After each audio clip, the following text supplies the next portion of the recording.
see if I can get a hit there. Oh! That was a good hit. I didn't mean that. I meant to get the other guy in front. Oh, he's coming for me. Oh, got a hit. Ah! Beat him to death. Oh, that was brilliant. This is Battlefield Medieval Combat. Ah! Die! Die! No, I got him! Oh, that's... Oh, fists are OP in this. No! No! Mordhau has took Steam by storm at the moment, amassing an all-time high of 60,000 players, and I think for any title, that's pretty impressive. At the time of recording, it's got, I believe, 25,000 concurrent players, and if you compare that to even its direct competitor, Chivalry, that only amassed 25,000 as its all-time high. Also, I think the main reason why this game has been so successful so far is they really found a gap in the market. You know, at the moment we don't really have many types of these games, but I think if this came out at the same time as, say, Mount and Blade Bannerlord, I don't think this game would have done nowhere near as successful as it's done so far. People are already loving this game, and I think from this footage, hopefully, you can see why. I had so much fun, and I had a great laugh, even though I was on my own. Usually, you know, you'll play a game, and if you're on your own, it's, you know, these type of games, they can get a little bit boring,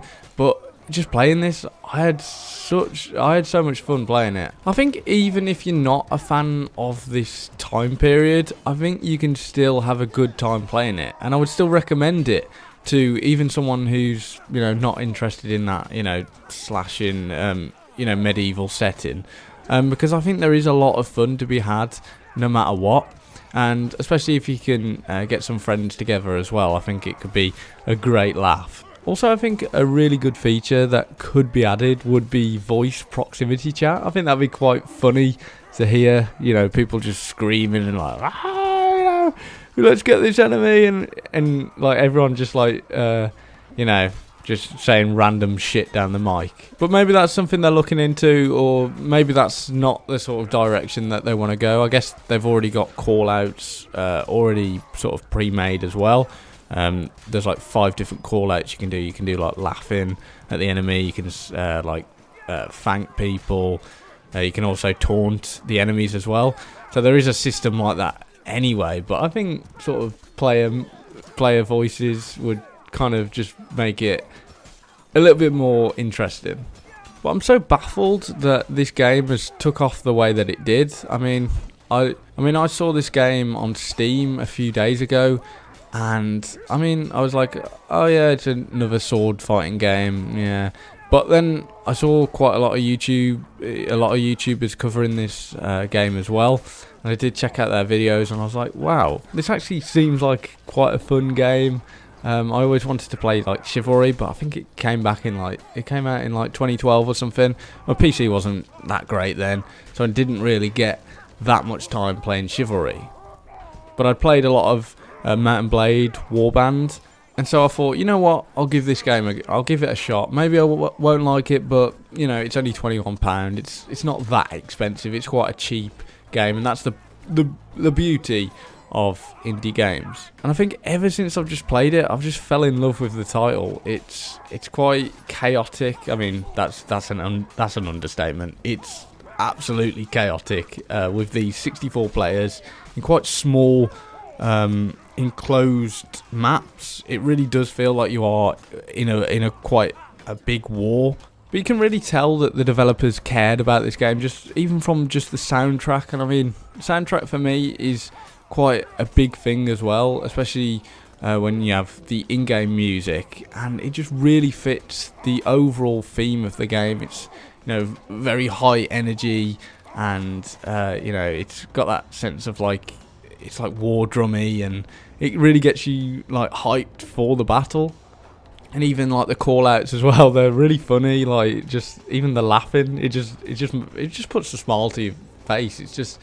It's also a good break from, say, your average first person shooter where, you know, you've got all those classes, and you're worried about your KD and stuff like that. With this game, you don't really give a shit. You just sort of spawn in, and you just have a good time.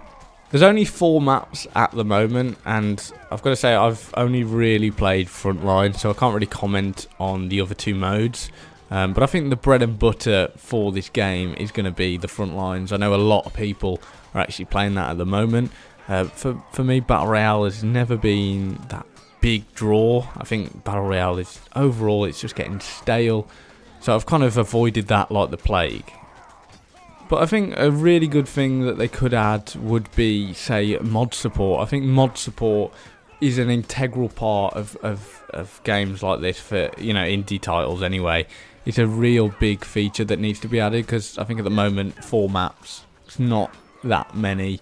And, you know, in 2019 people expect lots of content. So with this game, developers need to, I think, just reach out to the community and say, you know, here's the tools, you make some, you know, fun and engaging maps. Props needs to be given to the fact that there is no microtransactions, and that's rare in today's gaming. You know, a lot of AAA gaming companies now put in, you know, microtransactions wherever they can, even in single player games, which is, I think, just an absolute joke. I mean, microtransactions in a single player, that's, oof, no. So I think big props has to be given here, because there's deep customization. Like, you can do a lot of stuff with your character. You can change the weight, the height, the actual face. You can change the voice. Obviously, things like armor, different weapons, stuff like that. It's quite a good customization system.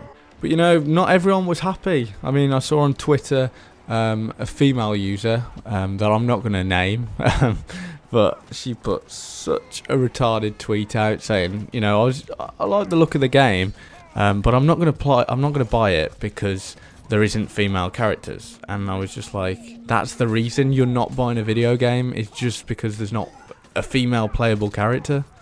I find that so bizarre. And I did respond back with a very sarcastic tweet, which she obviously didn't pick up, and she thought I was agreeing with her. You know, if you're watching this, I don't agree with you at all, and I think you should just enjoy the game for what it is, and it's a great game. One thing I wanted to add before the end of this video is, if you're wondering how I'm changing the different perspectives, you have to press P. I didn't even know this until I was literally about to render the video. I thought I'd just let you guys know. But before you go, make sure to drop me a like and a comment, letting me know your thoughts on this game, and are you going to be picking this game up. Subscribe if you're new. Till next time, have a good one.